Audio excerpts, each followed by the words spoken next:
Now, the 20th of January in American history will go down as one of the most crucial dates. It was a day of many firsts. Kamala Harris, a woman, was sworn in as the first woman vice president of the United States of America in its history. But it is also a history of many firsts. Now, Kamala Harris has also become the first woman, the first black American woman, the first Asian American woman, the first woman of Indian descent to hold the second highest office in the United States of America.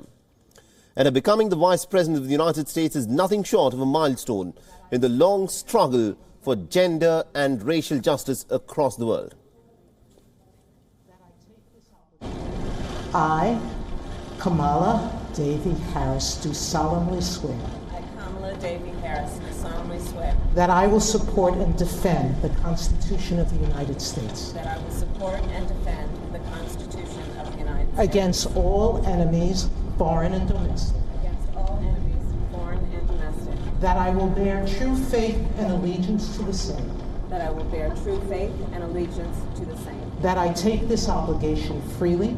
That I take this obligation freely. Without any mental reservation or purpose of evasion. Without any mental reservation or purpose of evasion. That I will well and faithfully discharge. That I will well and faithfully discharge. The duties of the office on which I am about to enter. The duties of the office upon which I am about to enter. So help me God. So help me God.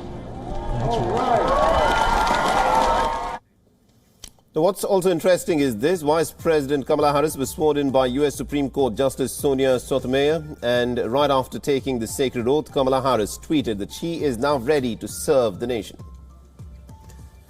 Now, remember, Kamala Harris is actually a daughter of immigrants. Her mother had actually immigrated to the United States of America from India, and her father from Jamaica.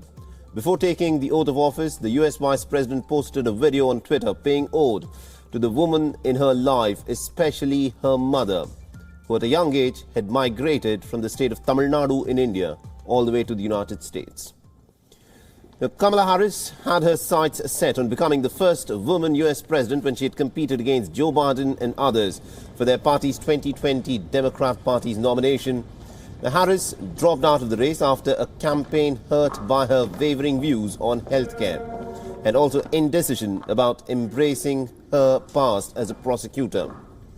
Looking ahead, the 56-year-old Kamala Harris is being seen as an obvious contender for the Democrat Party's 2024 presidential nomination should Biden, who is now 78 years old, decide not to seek a second term.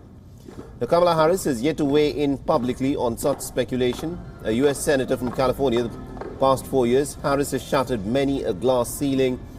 She has served as San Francisco's first female district attorney and was also California's first woman of color to be elected as the Attorney General. Kamala Harris has resigned from her Senate seat, but she still will be playing a pretty prominent role in the chamber.